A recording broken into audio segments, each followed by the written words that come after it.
Look how pretty his coloring is. That's our random duck friend. Isn't that beautiful?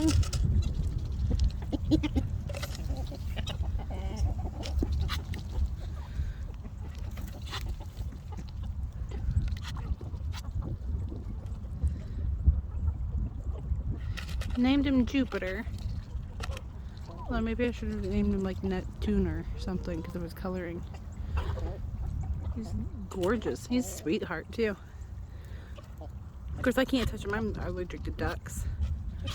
But so far, he doesn't want to be touched or anything. He kind of hits at us because that's what Muscovy ducks do. They don't quack. But he likes to be around us. So we'll see what's going on.